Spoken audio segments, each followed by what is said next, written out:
So what is the energy management system?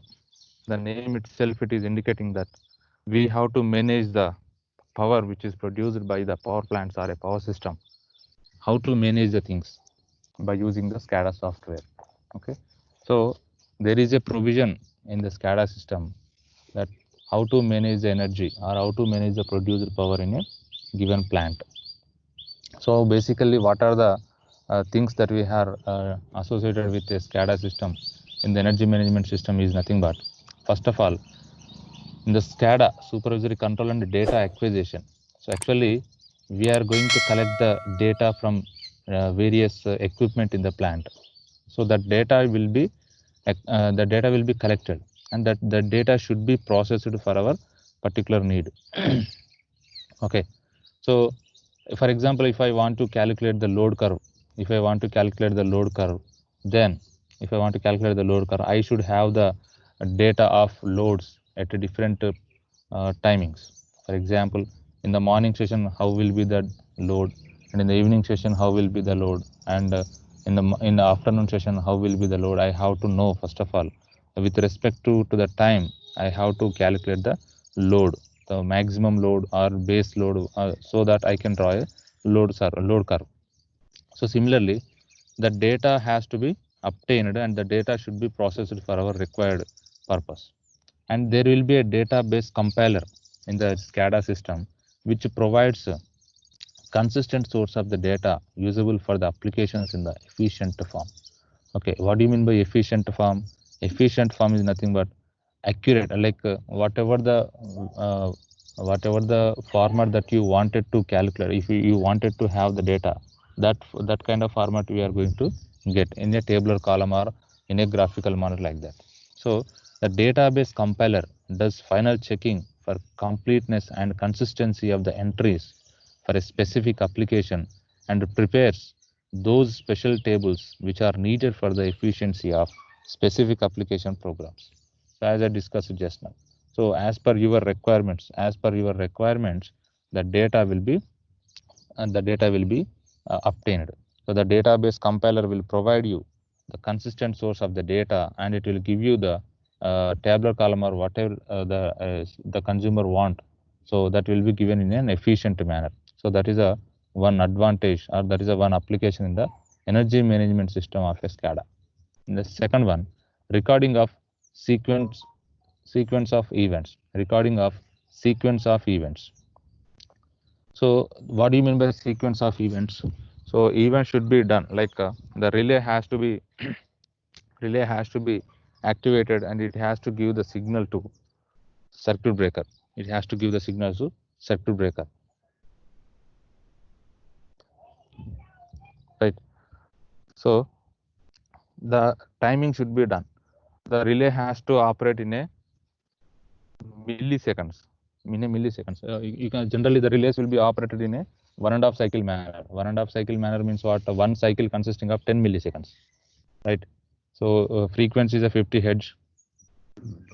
If you want to calculate the time, time period will be calculated as inverse of frequency. So 1 by 50 you will be getting 20 milliseconds, I think, right? 20 milliseconds. So one cycle consisting of 20 milliseconds, and half cycle will be consisting of 10 milliseconds, like that. So the relay will be generally operated in a 1.5 cycle manner. So 30 milliseconds. So it's a standard bit also. So the relay will be, the time taken for the relay is also 30 milliseconds or 1.5 cycle manner. So in an electrical term or a technical term, we will be calling it as a 1.5 cycle instead of calling 30 milliseconds, right?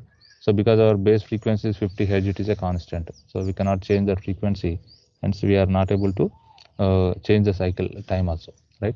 So the sequence of events after giving the signal from relay to circuit breaker, so there should be some time gap. So we are having primary line of protection and secondary line of protection, and these things. Okay, so the sequence of events should be recorded in a SCADA system. So after that, the RTU has the ability to accurately time tag status change and report this information to sub LDCs. So all the RTUs in the system are time synchronized and with the master station. In the event of any tripping or sequence of events can be well established in the time scale with a resolution of 10 milliseconds. So here the point is given. The 10 milliseconds is nothing but half a cycle. Okay, the RTUs and all the sub LDs are time synchronized with the master station. Master station is nothing but the host of this SCADA. So software of the SCADA system is nothing but the master station. So based on these commands only, all the parameters will be activating. And very important term is automatic generation control, AGC function. What do you mean by automatic generation control? Here, all the plants which are existing in a state will be controlled under a load dispatching center, LDCs. So in our Telangana, we will be having the Vidyut Sauda in Panjagutta. So there all the plants are going to be controlled from the Vidyut Sauda only. So if the plant is existing in Srisailam or Nagarjuna Sagar plant, so the operation can be done in the plant, but the commands will be obtained from the Vidyut Sauda or a local dispatch center. So based on the load curve, the people who are there in the Vidyut Sauda or in a load dispatching center, so they are going to give the commands so that the people which are there in the plant will be operated as per the required demand. For example, for 1 hour, if there is a peak demand of 20 megawatts, so for meeting the 20 megawatts, we are not able to switch on a super thermal power plant which is having around 500 megawatts. So instead of switching on the thermal power plant, we can able to switch on a hydro power plant which is able to synchronize it within 8 minutes. Okay, so based on that, the people who are there in the LDC will be giving the commands. Based on these commands only, the people will be working. Okay, so automatic generation control. For example, if there are two plants, if in a plant there are two generators, let us say 500 megawatts and 600 megawatts. Okay, for example, the total 500 megawatts and 600 megawatts will give you 1100 megawatts power, right? So for example, if I have around 700 or 800 megawatts demand, then I should start both the generators, and the generator which is of highest rating will be operated fully. So 600 megawatt has to be operated fully, and 500 megawatts I have to operate for 200 megawatts only. Okay, so around half load we have to operate, because highest rating will be having good efficiency. In that manner we are operating that machine. For example, suddenly the load has been reduced to 600 megawatts. So which generator has to control their load, or which generator has to reduce the load which is generated by the plant? That means the plant which is operated, which is having lowest rating, or which is established in the in a aged generator. So aged generator has to reduce their load. So in our example, the 500 megawatt power plant has to reduce the load from 200 megawatts to 100 megawatt. So this should be done in an automatic manner. So a program will be running in the SCADA system, so that which will be reducing the generation, or which will be increasing the generation as per the requirements. So this can be done in an automatic manner, called automatic generation control. So this function is also existing in the SCADA system, which issues the control commands to generating plants using the concept of area control error. So this will be there in your PSOC, area control error, ACE. So this AC will be reduced, or this AC will be monitored by using proportional controllers, or PI controllers, or PD controllers. So that will be discussed in the PSOC subject, and here also in APS also unit number 3 will be discussing that. So what do you mean by error? From the technical term, error is nothing but deviation of the value from its original value is called a error. So original value is 50 hertz, and the deviation of the value from the 50 hertz is nothing but the error. So we in the electrical terms, we are always maintaining the frequency as constant. Why? Because if the frequency is constant, then the speed will be synchronous speed. Okay, so for a alternator, the main source in the power system is the alternator. If the as long as the alternator is in stable condition, then the entire power system will be under stable condition. If the synchronization of the alternator is reduced or synchronization of the alternator is gone, then the stability of the power system is also gone. So we have to take more care at the time of synchronous generator operation. Here, the synchronous generator is the name itself indicating us we have to run the machine with a synchronous speed. What do you mean by synchronous speed? The speed which is always at a constant RPM is called a synchronous speed. So the synchronous speed is nothing but it may be a 1500 RPM or a 3000 RPM or a 3600 RPM, depending upon the type of the generator and mode of the supply. You can decide the synchronous speed. If the synchronous speed is varied,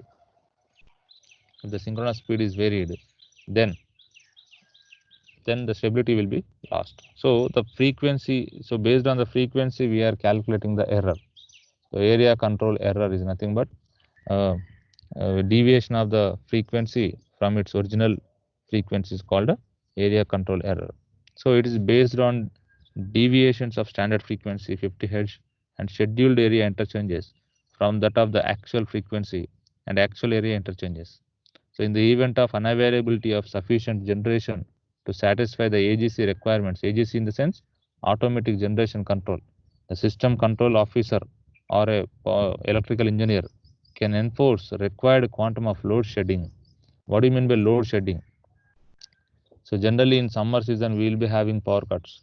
So as electrical engineer, you should not call as a power cut. Instead of calling like that, you have to mention it as a load shedding.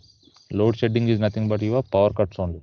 So if for example, if you have around 600 megawatts power supply with you and the demand is around 800 megawatts, then what you will do, you will cut the section, your supplied section, your demanding section will be making into parts, and you have to supply the power supply based on their requirements. Few areas you have to supply the power from morning 6 to afternoon 1 o'clock, and after that the remaining hours you have to supply the remaining power. Okay, so as per that you have to meet the demand, because at the time of demand you cannot generate more than existing power. So to avoid that one, load shedding is done. So the best option is to shed the load, or load shedding will be taken place. So based on that you have to meet your demands in an economical way. Okay, and after that, for operation scheduling, the application software has short-term and long-term system load forecasting functions to assist dispatching engineers or a electrical engineer or a controller officer in estimating the loads that are expected to exist for 1 to several days in advance. This function provides a scientific and a logical way of scheduling of resources in a very effective manner. So what do you mean by short-term loading and long-term loading? Short-term loading and long-term loading is nothing but the estimation of the load forecasting in a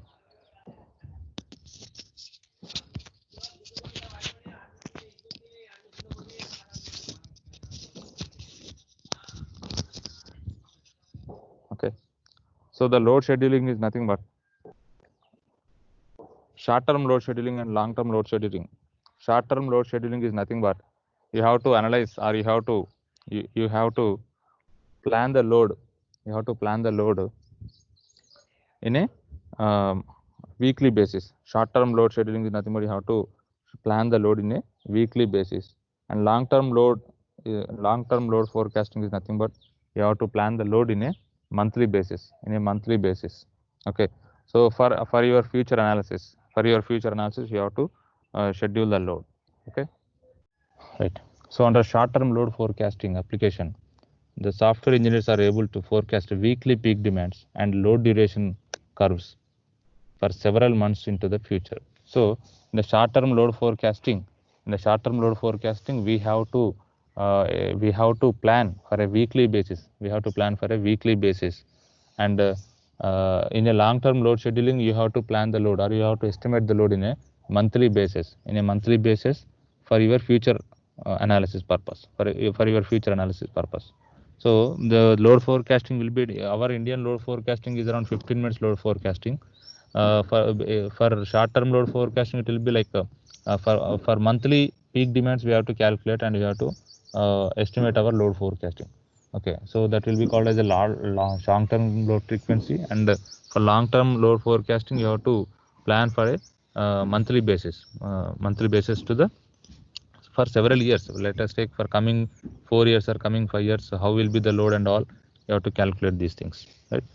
And the other functions like economic dispatch, reserve monitoring, production costing, inter-system transaction scheduling, etc., are available to guide the system control officer to optimally use available resources.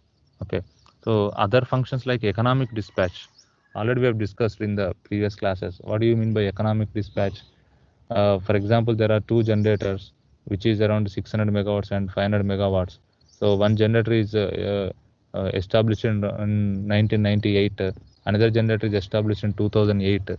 So which generator you are going to use by using but to meet the supply in an economical way? So that is called economic dispatch. In simple example, I would like to give you. There are two cars in your home. One car is giving good mileage, and another car is not giving a good mileage. So if you want to reach one destination, you can reach the destination by using both the cars. But which car you will be selecting? The car which is giving good mileage, you are going to select for the economical aspect. So in the same manner, there are two plants. By using both the plants, you can you can meet the demand of the required electrical demand. But by selecting which generator, you are going to meet the demand. So that is an important option for economical way. So the generator which is giving highest efficiency with minimum losses, you are going to select, right? So that is called economic dispatch. So later on we are going to discuss in this unit number 2 regarding this economic dispatch and all. And after reserve monitoring, what do you mean by reserve monitoring? Let us take a power plant which is having 500 megawatts generation. Then your demand is around 300 megawatts. Then what is the reserve generation? So there is a 200 megawatts reserve generation. Always as a particular electrical engineer, you should monitor the reserve generation capacity so that you can estimate the future demand. For example, in coming 2 to 3 hours, if the demand is around 100 megawatts, then you can easily meet the demand by using the single generator. For example, if the coming hours, if the demand is around 600 megawatts, then what you have to do, you should switch on the another generator so that you can meet the demand at the required time, right? Because for a thermal generator or a thermal generation, super thermal power plant, in a super thermal power plant, for switching on the generator, hard date will take around 8 hours, because you have to check all the checklist or checkpoints. You have to check all the checklist in the generator. It will take around 8 hours to synchronize. But whereas in case of hydro power plant, it will be taking around 8 minutes. Okay, so for that reason you have to uh, check the reserve monitoring every time. And production costing, inter-system transactions, and all you have to control. You have to monitor by using the SCADA system. And the power system controller officer or analyst would be able to use contingency analysis function to assess the impact of specified contingencies that would cause line overloads, abnormal voltages, and reactive limit violations. So all the parameters are existing in the SCADA system, which are indicating the overloading capacity, abnormal voltages, and reactive power violations also. Okay. The energy management system software system may have many other applications for use, which includes network topology, performing of state estimation, optimal power flow program, stability program, power flow displays, help and instructional displays, tabular displays, single line diagram displays, and all. Right. So almost we have all the parameters which we required. All the parameters which we required for operating a power plant will be existing in the SCADA system. So by using this SCADA system, you can operate the power plant in an economical way, right? So this is regarding energy management system software in the SCADA.